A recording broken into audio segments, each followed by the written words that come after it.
contador público certificado por el Instituto Mexicano de Contadores Públicos, maestro en administración, maestro en fiscal, doctorante en administración, profesionista colegiado distinguido 2006 por el gobierno del estado de Guanajuato, profesor distinguido 2021 del Colegio de Contadores Públicos de Santa Fe de Guanajuato, catedrático desde 1991 a la fecha en licenciatura y posgrado, coautor de los libros editados por el IMCP y por Thomson Reuters, articulista en la revista Contaduría Pública, es miembro del Instituto Mexicano de Contadores Públicos, vicepresidente electo 2023-2025 en apoyo de las federadas del Instituto Mexicano de Contadores Públicos, expresidente de la región Centro-Occidente del Instituto Mexicano de Contadores Públicos 2022-2023, expresidente de la Comisión Nacional de Síndicos del IMCP 2021-2023, expresidente del Colegio de Contadores Públicos de Santa Fe de Guanajuato 2019-2020, expresidente de la Comisión de Síndicos Región Centro-Occidente 2017-2019, integrante y expresidente en 2016 de la Comisión Fiscal de la Región Centro-Occidente del Instituto Mexicano de Contadores Públicos y en el Instituto Mexicano de Ejecutivos en Finanzas, actualmente integrante a los Comités Técnicos Nacionales de Estudios Fiscales y de Gobierno Corporativo. Le damos por favor una bienvenida.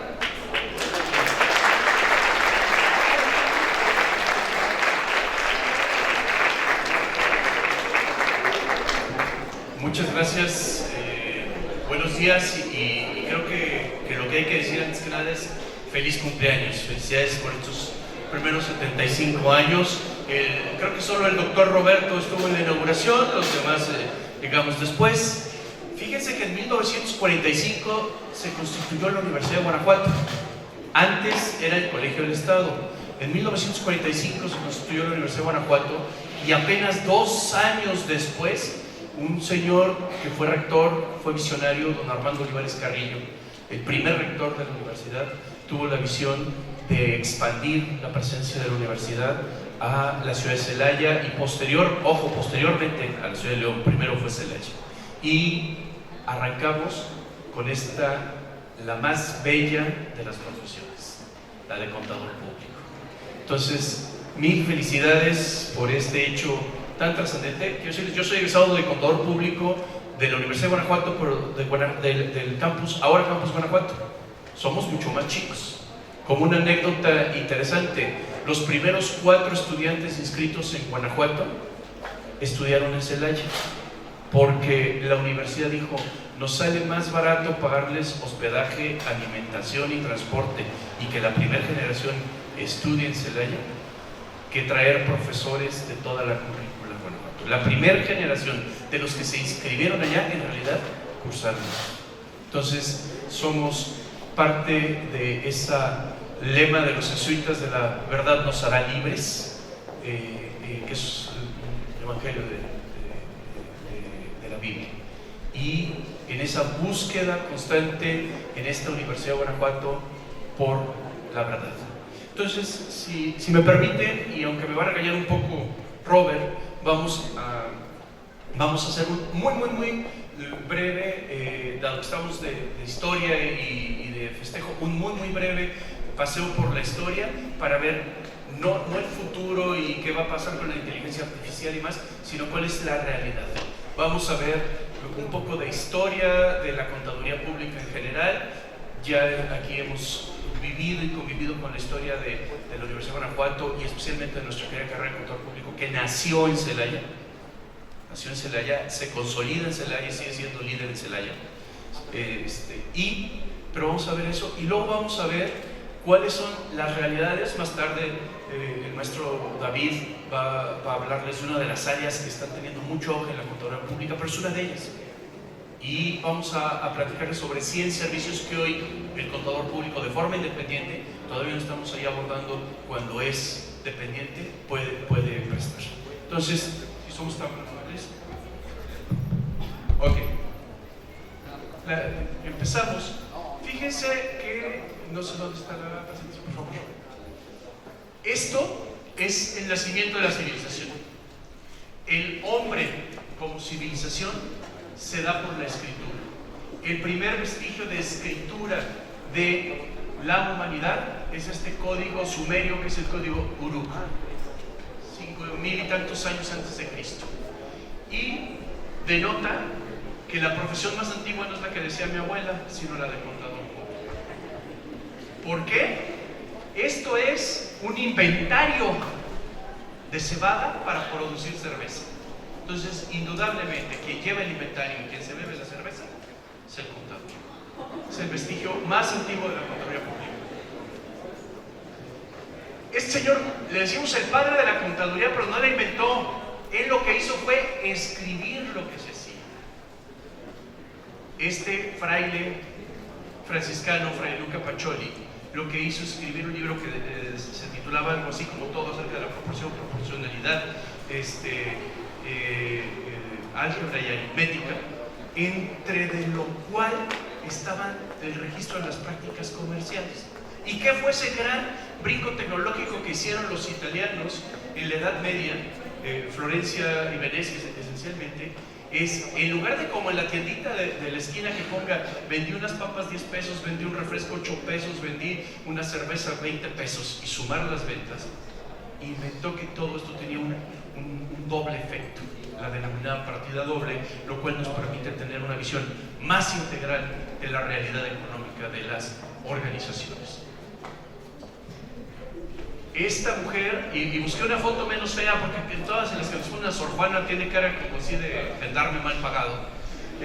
Esta mujer, además de ser la más grande literata de la Nueva España, hoy México, quien tenga un billete viejito de 200 puede sacarlo, y ahí viene una poesía de ella, la más conocida, esa que dice: hombres necios que acusáis a la mujer sin razón, sin ver que sois la ocasión de lo mismo que culpáis, vosotros que por leyendas las tenéis, porque queréis que obren bien si las incitáis al mal.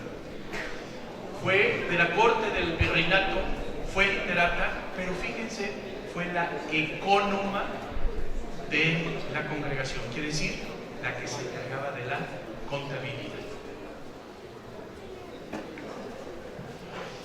Nos brincamos en 1907, es muy conocido, incluso celebramos el 25 de mayo como el Día del Contador, porque es el día en que se expidió el primer título de contador en nombre y a favor de don Fernando Díaz Barroso.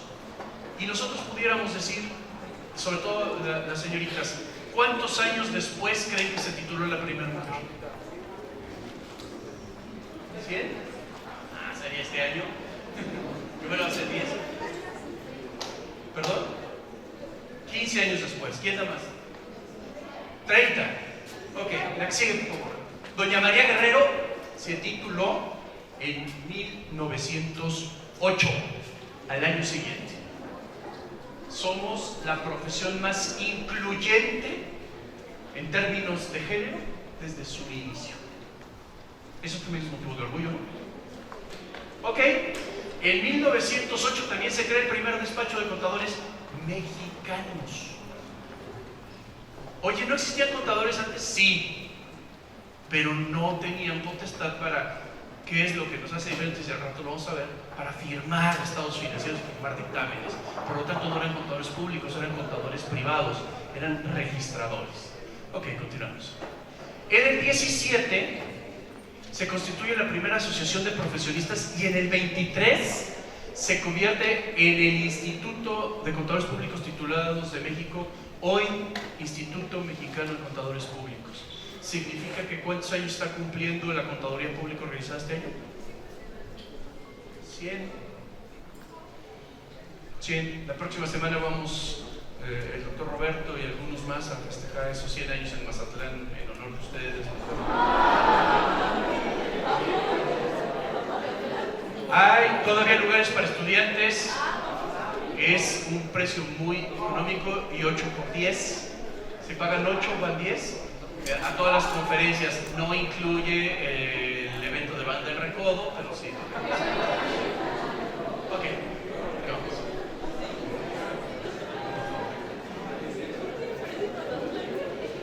Aquí nos vamos rápido. En el 25, fíjense, nacimos en el 23 y en el 25 decidimos que somos éticos y creamos nuestro primer código de ética.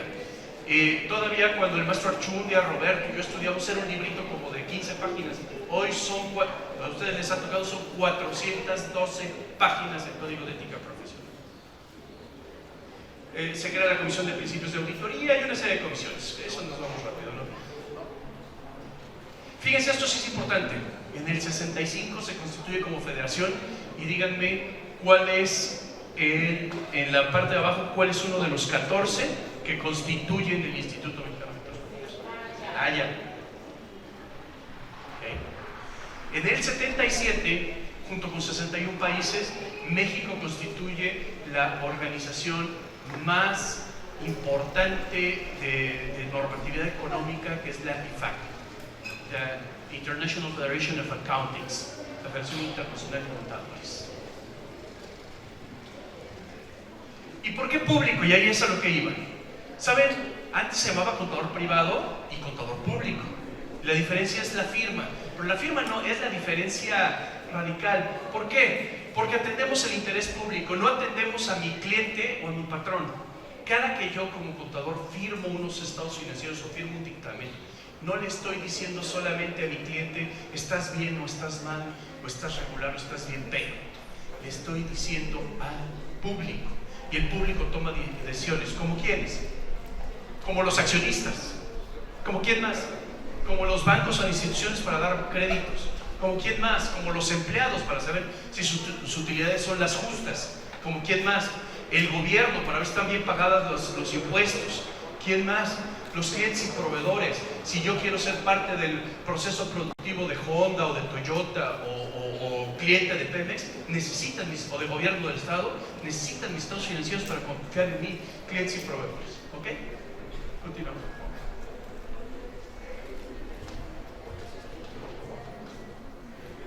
¿En qué ámbitos nos desarrollamos como contadores públicos? Público, privado, docente e independiente. ¿Sí?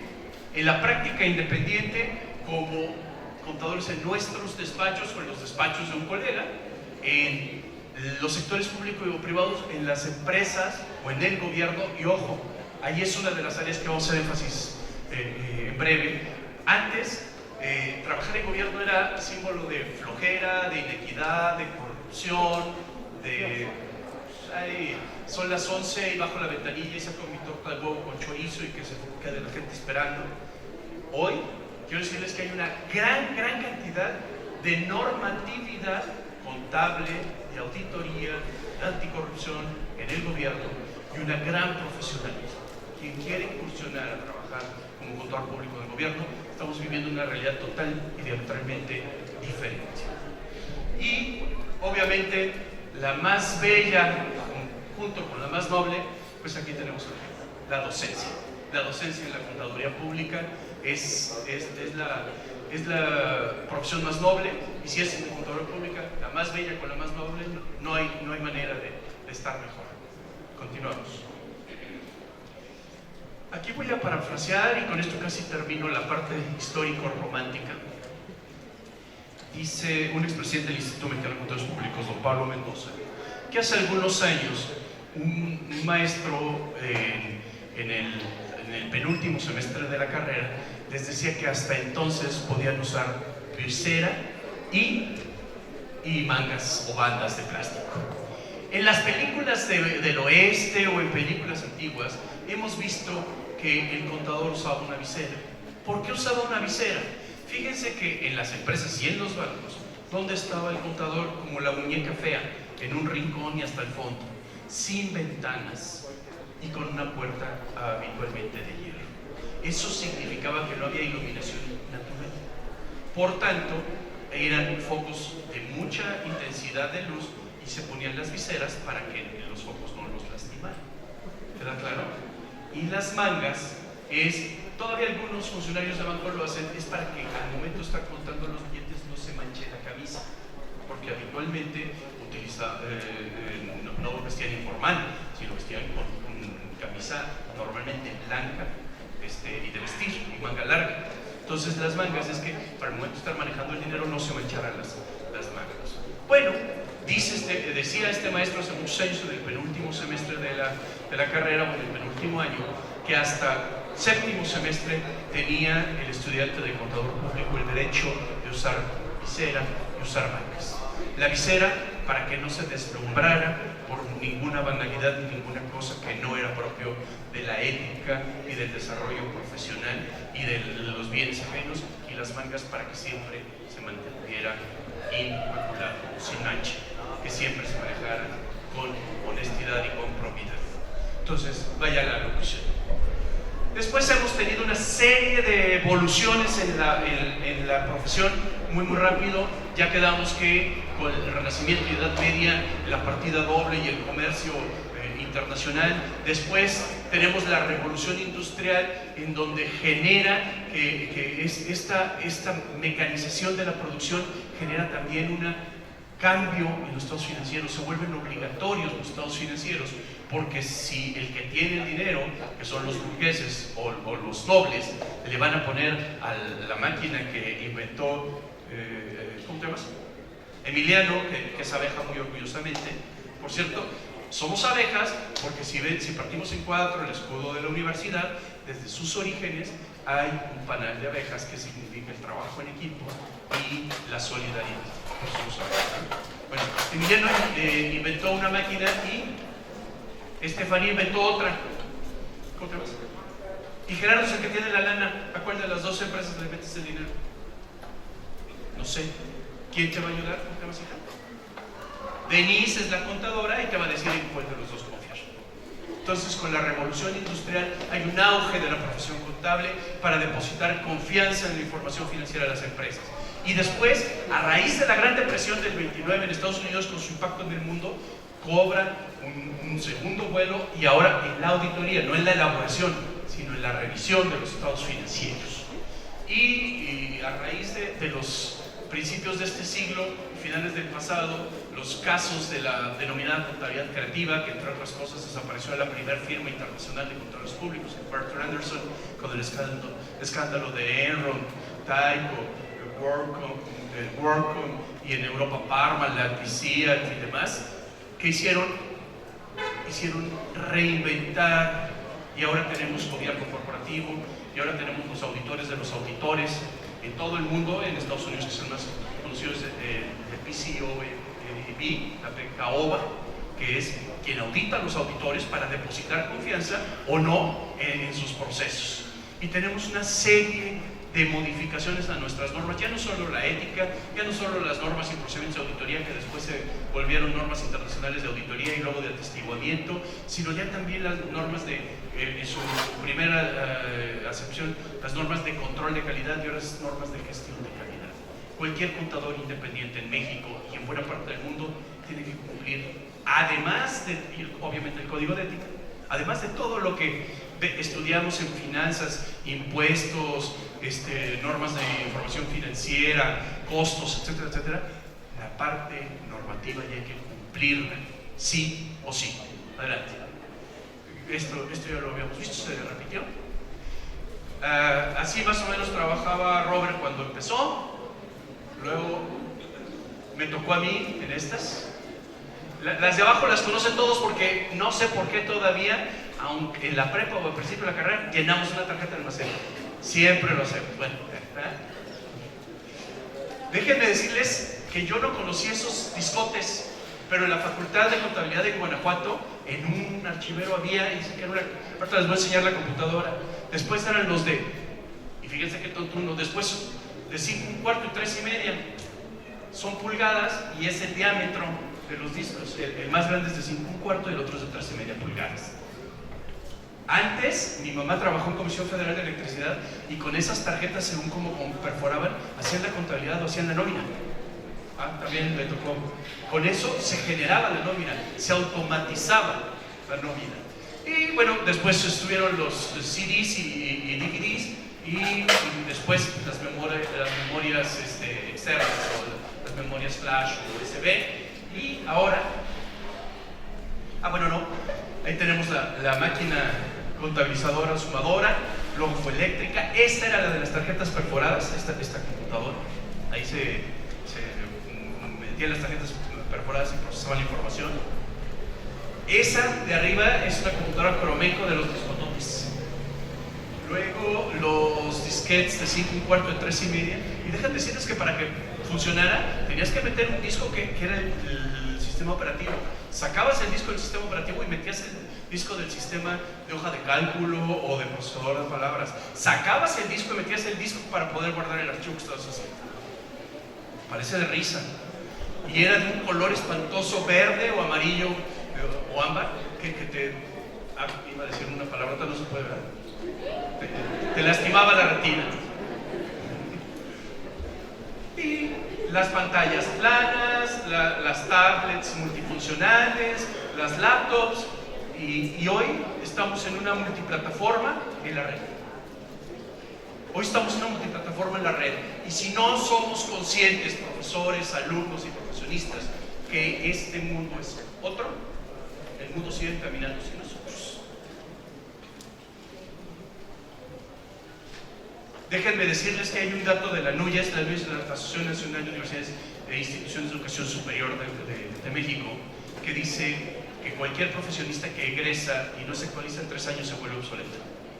Les voy a decir con pena y con respeto para los directivos y profesores que los contadores que egresamos obsoletos.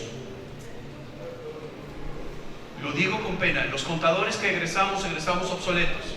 ¿Por qué hay modificaciones a las leyes fiscales? ¿Por qué hay modificaciones a las leyes laborales? ¿Por qué hay modificaciones a las normas de información financiera, las normas de auditoría? Y si eso lo vi en segundo, en tercer semestre, en cuarto y estoy en séptimo, ya estoy obsoleto si no me he actualizado. La responsabilidad es compartida. La universidad, la profesión, pero ¿qué creen ustedes? El día de mañana, cuando lleguen a un empleo, no pueden decir, no, es que eso me lo enseñó Lupillo y ya no sirve. No, es responsabilidad de ustedes, junto con la universidad y junto con la profesión, mantenernos actualizados. Entonces, somos muy diversos, muy diversos. Espero que no haya gente de LAE, pero yo quería estudiar LAE cuando terminé la preparatoria. Y no había en Guanajuato y no había dinero para venirme a Celaya o irme a León. Y el León peor porque había que pagar colegiaturas caras. Y una tía mía me dijo, no te preocupes, si tú estudias contador público, puedes ejercer prácticamente todo lo que hace un licenciado en administración de empresas. Y puedes hacer lo que hace un licenciado en relaciones industriales o en materia laboral. Y puedes hacer lo que hace un licenciado en comercio exterior. Y puedes hacer lo que hace... Y me dijo, pero si eres cualquiera de esas otras cosas, no vas a poder ser contador. Aquí tenemos una serie de situaciones obviamente chuscas, y no es broma, los que tenemos despacho, a veces el cliente quiere que le resuelva su vida personal y que se está divorciando o a qué escuela va a mandar a sus hijos, hasta allá alcanzan a llegar. Vámonos más o menos ágiles en esta parte. Vamos a tener 100 servicios que puede prestar el contador público. Son 100, no vamos a mencionar todos, pero vamos a ver. ¿Qué servicios presta el contador público? De consultoría, de riesgos, de consultoría de negocios, la capacitación, servicios integrados de tecnologías de la información, servicios de comercio exterior, docencia. Continuamos. De auditoría y atestiguamiento. No se trata de clase, pero ¿cuál es la diferencia entre la auditoría de estados financieros de manera integral y el atestiguamiento? Es de parcialidades o de procedimientos convenidos, o por ejemplo para fines fiscales o el seguro social, como hay un formato y hay que hacer ciertos procesos específicos, esos son atestiguamientos. Cuando el trabajo del auditor es total y absolutamente libre, determina sus alcances, determina el trabajo que hace, y si se guía por las normas internas de la auditoría, es auditoría. Lo otro es atestiguamiento. Entonces tenemos... se me hace que nos van a ayudar acá porque no se ve bien ahí. Dice auditoría de estados financieros, información alternativa al dictamen, auditoría del sistema de control interno, auditoría de sistemas informáticos, SISAS, auditoría para fines de colocación en la bolsa de valores, auditoría de empresas listadas, auditoría sobre el cumplimiento de obligaciones, dictámenes para efectos del IMSS, dictámenes para efectos del Infonavit. Declaratoria para devolución de saldos de IVA, dictámenes de enajenación de acciones, dictámenes para contribuciones estatales y locales, revisión o dictamen del comisario de las empresas y de los comités de auditoría, recuperación de gastos por auditoría, aplicación de normas de información financiera, etc. Seguimos al siguiente tema. En impuestos, desde el principio, definición del marco legal, desde que nace, errores comunes. Si soy solito, tengo que ser persona física, no es cierto, puedo ser persona moral. Si somos 2 o 3, tiene que ser persona moral, no es cierto, puede ser una copropiedad, puede ser persona física. Hay que definir el marco legal antes, el marco jurídico legal, antes del marco fiscal. Y después decidir. No que llegan, sobre todo cuando tienen los proyectos emprendedores, llegan y dicen, oye, quiero que me ayudes, sí, cómo no, ya constituí una SAPI, pues entonces ya que te ayudo, ya nada más voy a ser un procesador, ya no voy a ser un asesor. Debiste haber venido antes de constituirte. O peor, ya arranqué mi negocio, sí. ¿Y qué compraste? No, pues compramos $500,000 de maquinaria y 250,000 pesos de una camioneta. Ok, ¿y a nombre de quién? Pues de mi tía, que es la que tenía. Pues, tu negocio va a partir con menos $1 millón, porque ese dinero financieramente y fiscalmente no es tuyo. Entonces, desde ahí, los precios de transferencia, los cambios en la materia legislativa, la interpretación de las leyes, la recuperación de las devoluciones de impuestos, promociones a autoridades, elaboración de estudios fiscales, defensa ante diversas autoridades, entre muchos otros. Para adquisiciones y fusiones, hay quien ni siquiera sabe lo que es fusionar, escindir, consolidar. Bueno, también hay chamba ahí. Banca de inversión, combinación de negocios, valuación de empresas, determinación de asignación del precio de compra de la empresa, el due diligence financiero, el due diligence legal, el due diligence fiscal. Due diligence es debido proceso, debida diligencia, hacer las cosas de manera correcta. Entonces se hace la evaluación correcta de la empresa para ver su situación jurídica, legal, fiscal, financiera. Estructura de la operación del registro de compra, financiamiento corporativo, entre otros. Servicios integrados y de contabilidad, puesta en marcha de negocios, registro contable, nóminas, asesoría, en IMSS, en Infonavit, sistemas de control, sistemas contables, reorganización contable, depuración de cuentas, información financiera periódica, asesoría y supervisión contable y servicios integrados. Aquí en contabilidad, por favor, dejemos de ser unos registradores, y en fiscal dejemos de ser calculadores, porque si digo calculeros me reclama el doctor, calculeros fiscales. Se trata de dar servicios profesionales. La parte mecánica la va a sustituir los sistemas, o si no es que ya las has sustituido. Si somos unos registradores de CFDI, eso lo hace el sistema automático. Aquí el asunto es dónde está el trabajo de valor del contador, en los criterios, en los procesos, en toda esta parte. ¿Okay? Seguimos. De contabilidad, revisión mercantil y civil, incluidos los peritajes en juicios, revisión de información financiera, operativa, administrativa, servicios de contabilidad, administrativos, recuperación de gastos de servicios. A entidades gubernamentales. Y aquí puede ser dentro y puede ser fuera. Fuera puedo ser asesor, puedo ser consultor, puedo ser auditor de los entes gubernamentales. Y dentro el mundo es inmenso. Puedo ser del área de finanzas, del área de control interno, de control patrimonial, de presupuestos, de adquisiciones, de enajenaciones. Y dentro de la auditoría también hay una serie de áreas de auditoría. Y déjenme les digo que no nos regimos por NIF en el gobierno. Nos regimos por la Ley General de Contabilidad Gubernamental y las disposiciones emitidas por la CONAG, y que no nos regimos por las NIAs en materia de gobierno, nos regimos por las normas de auditoría gubernamental, que son emuladas o tomadas en su mayoría, pero no en su totalidad, de lo que promueve IFAC, pero sí de lo que promueve la INTOSAI, que es el organismo internacional de auditoría gubernamental. Entonces es otra área muy, muy amplia. Servicios legales y fiscales. Oye, no soy notario. No, pero el notario, ¿qué es lo que hace? Copiar, pegar. Hay una acta constitutiva de una anterior, la copia, digo, no todos, pero muchos. Yo como contador, desde antes de decirle, ¿qué te conviene ser? Sociedad civil, asociación civil, sociedad mercantil, ¿cuál de las 7? De las 7 hay 3 en desuso, ¿cuál de las 4? De las 4 hay 2 viables porque no puedo usar cooperativa y una tercera, sociedad anónima, sociedad de responsabilidad limitada o sociedad por acción simplificada. Y de ahí voy, y voy desdoblando. O va a ser una sociedad rural, una SPR o una ARIC. O, ok, ya creamos una sociedad, pero soy financiera, soy SOFOM, soy SOCAP, soy... ¿Qué soy? Voy a hacer un crowdfunding, voy a hacer una empresa fintech, regulada, no regulada. Todo eso, y no es mañana, es hoy, elaboración de contratos y actas, etcétera, etcétera, prestación de servicios de asesoría y consultoría. En riesgos, la ley SOX, a raíz de los escándalos de Enron, nació la ley Sarbanes-Oxley por un senador republicano y un representante demócrata, que en términos generales es quien le da vida legalmente al gobierno corporativo.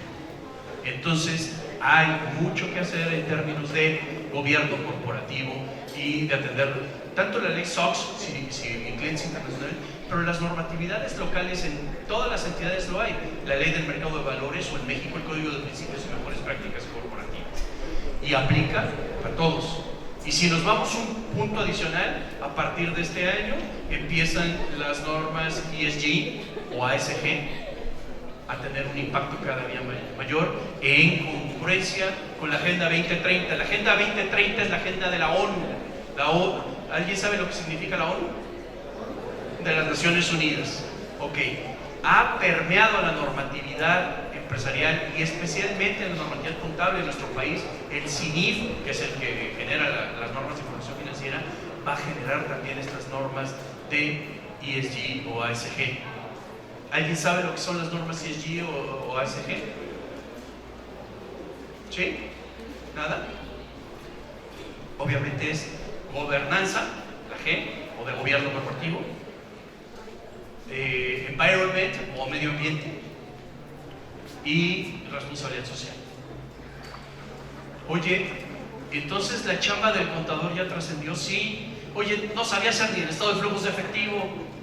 Pues ya apréndelo, Fue una tristeza que el año pasado contadores y estudiantes dijeran: el curso que más vendieron los colegios en principios de este año fue elaboración del estado de flujo de efectivo, porque nos hemos vuelto entes calculadores fiscales, no contadores públicos. Y el estado de flujo de efectivo, nada más como un paréntesis, es el complemento idóneo para que el empresario no te esté dando lata y no te diga: oye contador, ¿por qué ves que gané 5 millones de pesos y en la bolsa solo tengo 300,000? Ah, pues los otros 4,700,000 es que tienes más bienes y que tienes menos deudas, y aquí está en dónde se quedó toda esa opinión. Y no basta los estados financieros, también hay que aprender a hacer las notas a los estados financieros, que son para el usuario es oro molido para que pueda tomar decisiones. Y si ustedes se meten a las empresas que cotizan en bolsa, hay algo que se llama reporte integrado, y el reporte integrado adicionalmente nos habla de cuestiones de mercado, de economía, sociales. Son alrededor de, cuando muy bajita, 200 páginas. Eso es parte esencial para la toma de decisiones y es parte de la chamba del contador.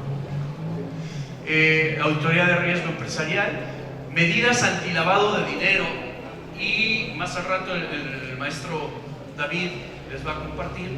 Es un área que ha tomado un auge vertiginoso en la profesión, y ya ni siquiera es si quiero. Hay clientes que por realizar actividades vulnerables, y sobre todo están de moda las financieras, pero no solo ellas, cualquiera de las actividades vulnerables, estamos obligados a atender las medidas antilavado. Y ojo, vulnerables no quiere decir que ellas sean las criminales, al revés, son las que los criminales utilizan para poder lavar dinero. Entonces hay que tener muy cuidado. Y este es un ejercicio que voy a hacer muy rápido, en que que no debería porque es tema de David. Pero imagínense que se sacan el avión presidencial, bueno, no rifó el avión, rifó una lana. ¿Cuánto fueron? ¿800 millones? ¿Sí? Sin repetir, ¿qué harías con 800 millones de pesos? Viaje. Inversión. No se puede repetir. ¿En qué invierten? ¿Pero en qué invierten? ¿En qué? Abre un negocio. Lujos. ¿Cómo que lujos? Una mansión. Coche. Pero no el de Checo porque no dura ni un minuto. Vienes a arrendar. Eso que cualquier persona que tiene mucho dinero, viajes, vehículos, aviones, yates, viejas, todo eso, son las actividades vulnerables, porque la gente decente que se gana el avión presidencial, en eso lo invierte. Imagínate la gente indecente que saca dinero y que lo mete ahí. Es lo lógico. ¿En qué te vas a gastar mucho dinero? Esas son las actividades vulnerables. Gobierno corporativo y administración de riesgos. Consultoría de negocios, cumplimientos, gestión de tecnología, asesoría, facturación electrónica, búsqueda, reclutamiento de ejecutivos en Headhunter, planeación estratégica, etcétera, etcétera. Por favor. Las capacitaciones, aquí no nos vamos a casar, es en todos los ámbitos que realizamos. Y tecnologías de la información. Si no estamos subidos a la tecnología de la información, no vamos a lograr todo esto. Se vuelve muy romántico y muy bonito, y sí, yo soy un contador, pero si no me subo a la tecnología, estoy fuera. Adelante. Comercio exterior, hay un mundo, ojo, en comercio exterior y en fiscal internacional, que son dos cosas que parecen iguales pero no lo son. Comercio exterior son las operaciones de exportación e importación y todo lo que esto implica.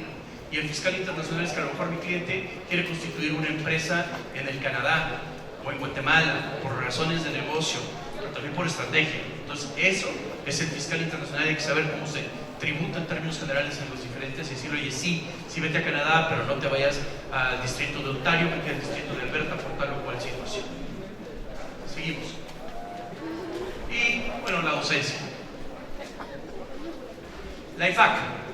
La IFAC tiene 4 pilares, de los cuales conocemos la IASB, que es la que genera las normas de auditoría, la IAESP, que esta casi no la conocemos y es a la que voy a ahondar un poquito, que es la que genera las normas de educación. Ah, caray, ¿hay normas internacionales de educación para la contaduría? ¿Sí? ¿Qué tanto conocemos? Pues parcialmente un par de ellas.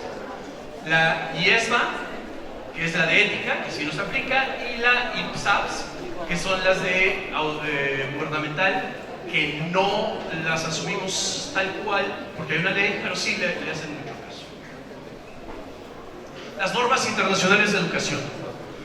De la 1 a la 4 habla de la educación contable, desde cuáles son los requisitos para entrar a la carrera, a nivel internacional. 2. Contenido de los programas de estudio, reitero, a nivel internacional. 3.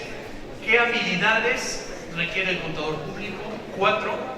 ¿Qué aptitudes, valores y ética? Esa es la primera parte. La segunda es la experiencia práctica, que es obviamente la parte del desarrollo profesional en donde se adquiere la experiencia práctica.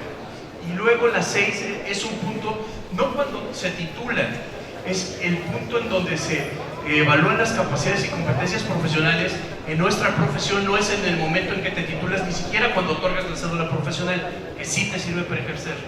En nuestra profesión es en el momento en que obtienes la certificación profesional. Y la certificación profesional te abre la llave para otros trabajos que aún teniendo cédula no puedes, como el dictamen fiscal o el del seguro social, etcétera, ¿no? Luego tenemos el desarrollo profesional continuo. ¿Qué quiere decir?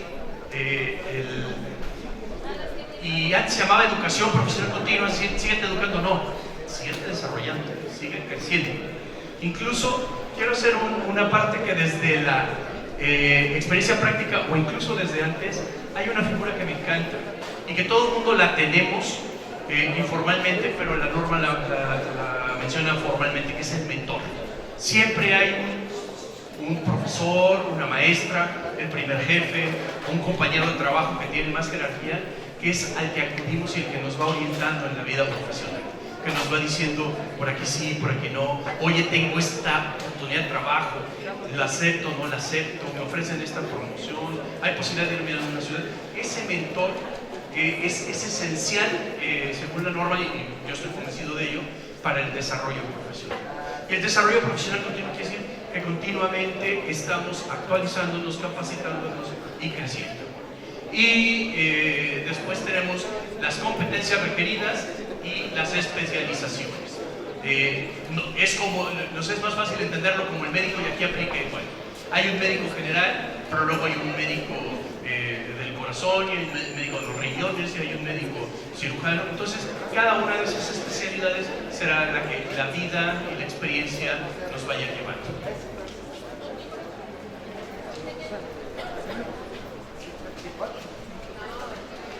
Esto es muy importante. Por un lado tenemos las habilidades sólidas y por otro lado las soft skills o los conocimientos, que son las intelectuales, funcionales, técnicas, interpersonales, organizaciones y contabilidad, finanzas, conocimiento organizacional, tecnologías de información. La siguiente lámina me interesa mucho que la valoremos todos, es para los dos lados. Seguimos. Según el IFAC, antes necesitábamos pocas actitudes, pocas habilidades y mucho conocimiento.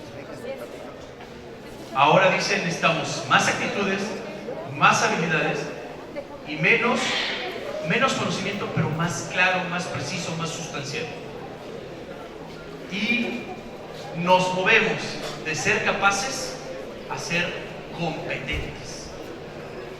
Hoy no hay que demostrar la capacidad, hoy hay que demostrar la competencia. Y la competencia no quiere decir que estoy en rivalidad con otro, sino que tengo los dotes para afrontar las circunstancias, de ser competente. Okay. Somos el eje de las organizaciones. Si me permiten parafrasear, somos el copiloto de la nave. Imagínense cualquier empresa. ¿Cuál es el puesto más alto de una empresa en las siglas internacionales? CEO. ¿Y el segundo? CFO, el de finanzas. Ubicamos al gobernador y al secretario de finanzas. Ubicamos al presidente municipal y al tesorero. Y vámonos hasta abajo, al dueño y su contador. El dueño que hace todo, que compra, vende, del puesto de hot dogs, él compra, él vende, él tiene un contador. Siempre somos el copiloto de la nave. Y pensemos en la nave en una carrera, pensemos en la nave en un viaje, pensemos en la nave en un barco, pensemos en la nave en un avión. La labor del copiloto es esencial y el contador público es el copiloto. Entonces siempre está el CFO que tiene relación con el consejo, con el board, con los inversionistas y con el gerente general, con los abogados, auditores, banqueros y cualquier otro externo, y también con otros ejecutivos como recursos humanos, tecnologías de información, operaciones o ventas, y con el equipo financiero. Somos ese eje profesional. Continuamos. Es la misma idea. Y un breve resumen y un paneo de las cuestiones, de las acciones que hoy no estamos contemplando y que son esenciales tenerlas en la mira para ver como probabilidad de nuestro desarrollo profesional. La prevención del lavado de dinero. Continuamos. El ámbito gubernamental en esta nueva dinámica del propio gobierno.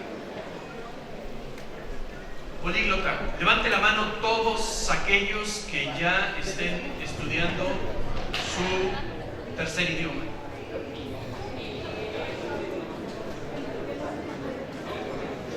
¿Saben que en Europa quien no habla 3 o 4 idiomas está fuera del mercado?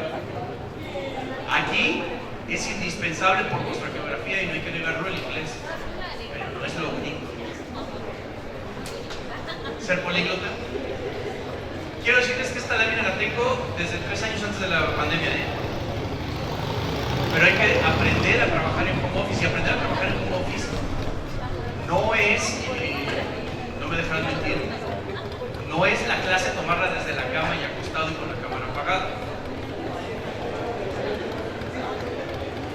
Y hay estudios psicológicos que lo demuestran. Me tengo que levantar, bañar, arreglar, tender la cama si es el mismo espacio, para que mi cerebro entienda que ya no estoy descansando, que ya estoy estudiando. Oye, mi casa es muy modesta y la cocina es donde tomo la clase. Está bien, pero no inmediatamente después de desayunar lo hagas. O sí, levántate, recoge el vaso, el plato, lávalos, limpia el espacio y ponte a la computadora. Y al revés, acabaste tus clases o tu jornada laboral, guarda la computadora, date un paseo, camínale un libro, ve una serie o TikTok y luego vete a comer. Que tu cerebro entienda que son dos funciones en dos momentos distintos. Si no, no estás trabajando, o si no, no dejas de trabajar. Entonces es bien importante en términos de home office. La multitarea, pero mal entendida, ojo. Multitarea no significa que brinque de una cosa a otra alternativamente. Hay un ejercicio que hoy no alcanzamos a hacer, pero hagan ustedes por su cuenta. Escriban su nombre, pero cada que escriben una letra de su nombre, escriban el número 1. La segunda letra de su nombre, el número 2. La tercera letra, vean cuánto se tardan. Y luego escriban su nombre de corrido y escriban los números. Ser multitarea no en el sentido de que brinque de una actividad a otra, sino que tenga diferentes habilidades. Y pues hacemos énfasis en las diferentes áreas que ya existen de certificación, que son la general, prevención de lavado de dinero, normas de información financiera, fiscal, costos, finanzas y auditoría.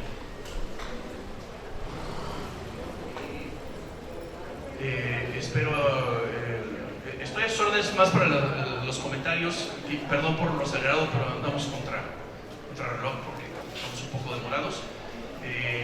Pues hay que tener el orgullo profesional, la confianza que el público deposita en nosotros, ética y responsabilidad social, lo cual genera credibilidad en nuestra hermosa profesión. Y pues estoy a sus órdenes para cualquier retroalimentación, comentario, crítica, o lo que sea necesario. Gracias.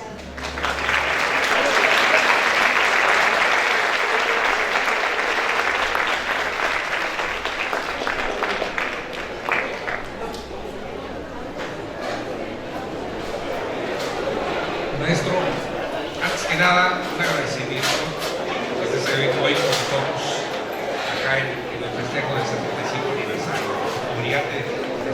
Quisiera que nos comentaras un poquito sobre la tendencia también de la contabilidad ambiental dentro de tu capacidad, que siempre ha sido un brillante egresado.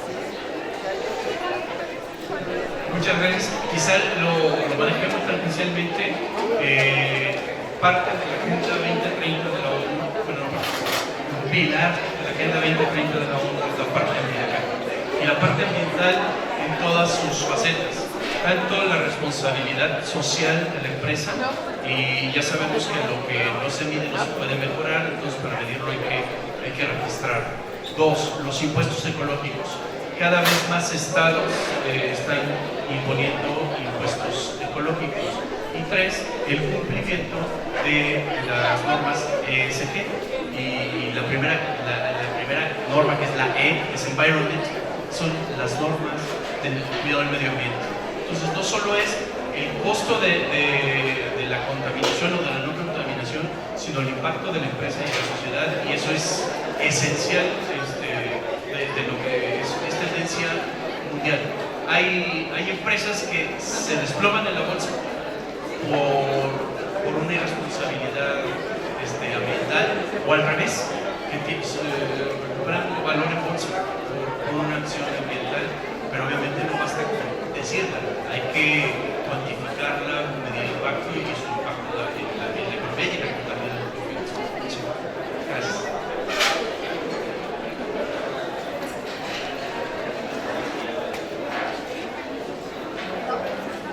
Muchísimas gracias por su conferencia, maestro, como siempre, un gustazo. Les recibo a entregar el presente de reconocimiento. Dice: la Universidad de Guanajuato, a través del campus Celaya Salvatierra y la División de Ciencias Sociales y Administrativas, otorga la presente constancia a maestro Luis Carlos Berber y Vargas Funes, por su participación en la conferencia magistral Perspectivas de la Contaduría en el marco del 75 aniversario de la licenciatura en Contador Público, llevado a cabo el día 30 del mes de octubre de 2023. Gracias.